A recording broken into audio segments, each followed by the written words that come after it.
अयोध्या के राजा हरिश्चंद्र बहुत ही सत्यवादी और धर्मपरायण राजा थे।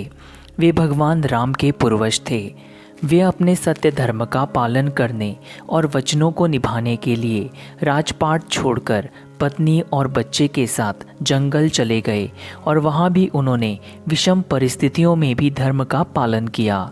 ऋषि विश्वामित्र द्वारा राजा हरिश्चंद्र के धर्म की परीक्षा लेने के लिए उनसे दान में उनका संपूर्ण राज्य मांग लिया गया था। राजा हरिश्चंद्र भी अपने वचनों के पालन के लिए विश्वामित्र को संपूर्ण राज्य सौंपकर जंगल में चले गए।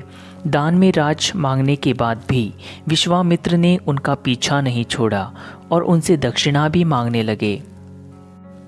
इस पर हरिश्चंद्र ने अपनी पत्नी बच्चों सहित स्वयं को बेचने का निश्चय किया और वे काशी चले गए, जहां पत्नी व बच्चों को एक ब्राह्मण को बेचा व स्वयं को चांडाल के यहाँ बेचकर मुनि की दक्षिणा पूरी की।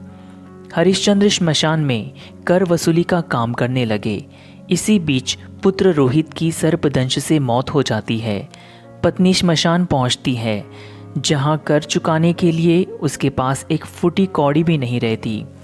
हरिश्चंद्र अपने धर्म पालन करते हुए कर की मांग करते हैं। इस विषम परिस्थिति में भी राजा का धर्मपथ नहीं डगमगाया। विश्वामित्र अपनी अंतिम चाल चलते हुए हरिश्चंद्र की पत्नी की डायन का आरोप लगाकर उसे मरवाने के लिए हरिश्चंद्र को काम सौंपते हैं। इस पर हरिश्चंद्र आंखों पर पट्टी बांधकर जैसे ही वार करते हैं, स्वयं सत्यदेव प्रकट होकर उसे बचाते हैं। वहीं विश्वामित्र भी हरिश्चंद्र के सत्य पालन धर्म से प्रसन्न होकर सारा साम्राज्य वापस कर देते हैं। हरिश्चंद्र के शासन में जनता सभी प्रकार से सुखी और शांतिपूर्ण थी। इसीलिए कहा गया है, यथा राजा तथा प्रजा।